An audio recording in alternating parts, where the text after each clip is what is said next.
Hi friends, मैं परमजीत कारी। Friends, आज की हमारी game legends of chess tournament के फाइनल की है। और यहाँ फाइनल में कुल मिलाकर 3 सेट होने हैं। एक सेट में 6 मैचेस हैं। 3 तारीख को पहला सेट हुआ था, दूसरा 4 तारीख यानी कि आज होना है। तो फ्रेंड्स, इन 3 सेट्स के विजेता के आधार पर यहाँ फाइनल के विजेता का निर्णय होगा।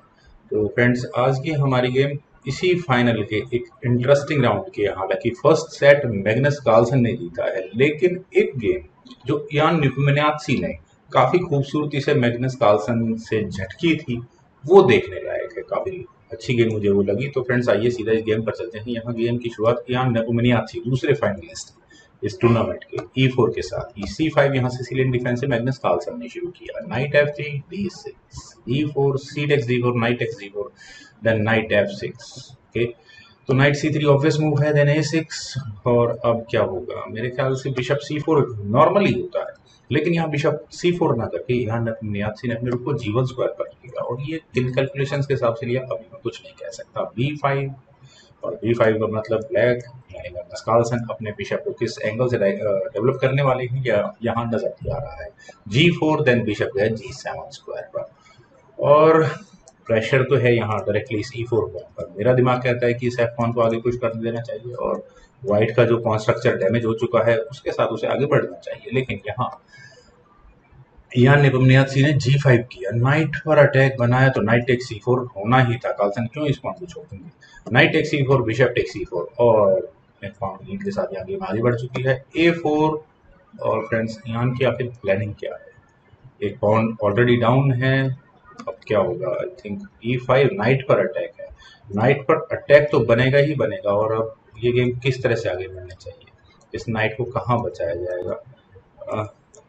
मुझे कोई अच्छे स्क्वायर इस नाइट के लिए नजर नहीं आते, लेकिन यान ने भी इस नाइट को बचाने की कोशिश नहीं की। उन्होंने यहाँ 8xb5 किया। पता नहीं किन कैलकुलेशंस के साथ उन्होंने यहाँ 8xb5 किया। कोई नीड टू की ऑप्शन कंसिडरेबल थी।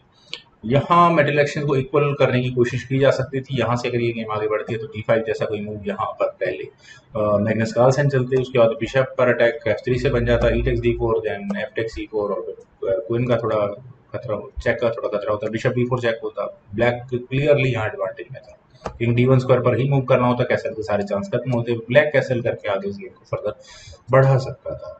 8xb5, देन खैर इस गेम में मुझे तो लगता नहीं, कार्लसन बहुत अच्छी खासी लीड में होते, पर पता नहीं क्या कैलकुलेशंस यहाँ हुई। 8xb5 यहाँ यहाँ नेपोनियात्सी ने किया। तो अब क्या होगा? मेरे ख्याल से 8xd4 क्लियर ऑप्शन थी। मिल चुका था ये पॉन, ये नाइट, एक पॉन की लीड ऑलरेडी यहाँ कार्लसन को थी, और यहाँ नाइट मिल चुका होता।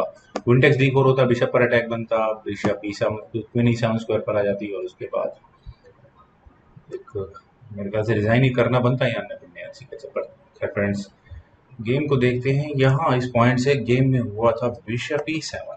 फ्रेंड्स, ये मूव मैं नहीं समझ पाया बिल्कुल भी। शायद कार्लसन के दिमाग में रहा होगा कि वे कैसल कर ले यहाँ से। G4 पहले यहाँ यान ने किया, और पहली बार ऐसा लगा कि शायद उनका कोई अटैक आया। बिशप पर अटैक बना, 8xb5, then bishop takes B5 check, knight D7 square पर लगा। और यहाँ व्हाइट का रुख फिलहाल अनडिफेंडेड है, काफी रिस्की मूव है। बिशप D2, तो चलिए रुक पर तो डिफेंस हुआ। बिशप B7, नाइट F5, और अब कहीं जाकर कार्लसन को मौका मिला कैसल करने का। लेकिन अब रुक टेक्स 8, ठीक है, रुक एक्शंस तो करने ही होंगे, अदरवाइज आप कह सकते हैं क्वीन यहाँ फिक्स हो जाएगी D1 स्क्वायर पर। लेकिन एक दूसरा मूव मुझे नजर आता है, रुक A4। ये रुक आखिर इस G4 स्क्वायर पर करने के गया है? मुझे तो ऐसा लगा कि शायद होना चाहिए था रुक टेक्स, सॉरी रुक A4 पर। अच्छा खैर फ्रेंड्स, आइए देखते हैं। यहाँ जब कार्लसन ने रुक टेक्स A8 किया था, तो उसके बाद बिशप टेक्स 8 ऑब्वियस मूव है, देन रुक H4। और अब यहाँ यान की प्लानिंग समझ में आती है। उनका अटैक कहाँ लगा हुआ है फ्रेंड्स? इस H फाइल को ओपन करने में, या इस H फाइल के पर अपने रुक और क्वीन को प्लेस करने की क्लियर प्लानिंग है।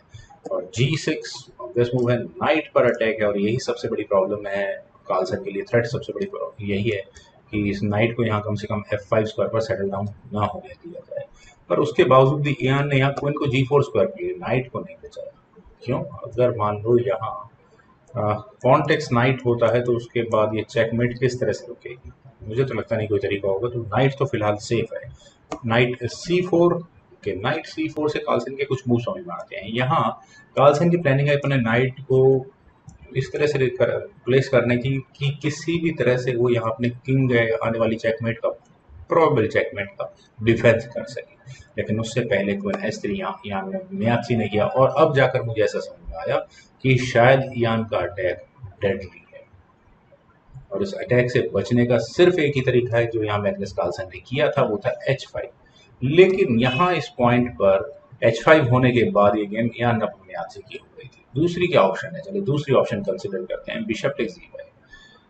This might be an option. यहाँ पॉन तो मिल ही रहा है, लेकिन ऐसा होगा तो rook takes H7, then bishop takes H2 check, king takes F2, कुछ G5 चेक। रिपीटेड चेक्स भी होंगी तो भी कोई फर्क नहीं पड़ता, आने वाले समय में बस एक रुक की चेक और यहाँ की चेकमेट होगी ही होगी। तो यहाँ H5 पहले जब कार्लसन ने किया तो मुझे ऐसा लगा कि शायद सिचुएशन मैनेज हो गई है, लेकिन फिर भी यहाँ नपमियाची की कमाल कैलकुलेशन से उन्होंने यहाँ किया रुक H5 चेक, अपने रुक को सेक्रीफाइस कर दिया। और रुक को सेक्रीफाइस क्यों किया है, जी टेक्स H5 होने के बाद क्वीन टेक्स H5, और क्वीन टेक्स H5 फ्रेंड्स, यहाँ चेकमेट तक पहुंचना फिलहाल आसान नहीं है, इतना मुझे दूर का मूव लगता है। लेकिन ये मेरी कैलकुलेशन है, मैग्नस कार्लसन बहुत इन डेप्थ कैलकुलेशन करते हैं। उन्होंने यहाँ किया नाइट E6, और यहाँ शायद उन्हें अपनी क्लॉक में टाइम देखा होगा। उस क्लॉक में टाइम देखने के बाद उन्होंने रिजाइन करने का डिसाइड किया। आई थिंक उनकी क्लॉक में शायद 20 समथिंग सेकेंड्स थे, और वही ईयान की घड़ी में उस समय 7 मिनट से ऊपर का समय था, और यहाँ से फिर उन्होंने रिजाइन कर ही दिया। लेकिन अगर फ्रेंड्स यहाँ से मान लो इस गेम को आगे भी बढ़ाए तो भी कार्लसन यहाँ कर क्या लेते, क्योंकि वाइट का अगला मूव होता G6, और इस G6 के बाद तो शायद कुछ बचता नहीं इस गेम में। नाइट मूव करना पड़ता शायद इस चेकमेट से बचने के लिए, क्योंकि यहाँ पॉन एक्सचेंज नहीं हो सकते, अदरवाइज रिपीटेड चेक्स एंड जो भी आप कहेंगे कहाँ कहाँ से चेक्स आने वाली होंगी आप देख सकते हैं। खैर, नाइट अगर G5 स्क्वायर पर जाता भी तो बिशप टेक्स G5 होता, क्वीन A5 चेक हो जाता।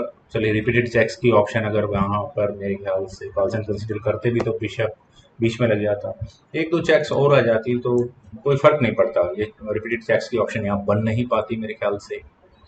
तो फ्रेंड्स यहाँ इस मूव के बाद कुछ खास था भी नहीं इस गेम में। एक मूव के लिए ठीक है, यहाँ नाइट एलिमिनेट किया, एक मूव के लिए इस नाइट ने इस H7 स्क्वायर को डिफेंड भी किया, लेकिन कोई फर्क नहीं पड़ता। तो फ्रेंड्स, मुझे उम्मीद है कि आपको ये वीडियो लेजेंड्स ऑफ चेस की ज़रूर पसंद आई होगी। तो आप लोग इस वीडियो को लाइक करें, शेयर करें, और मेरे सी टी चेस को प्लीज़ सब्सक्राइब जरूर करें। आपके कमेंट्स का मुझे बेहद इंतजार रहेगा। Thank you for watching and bye for now.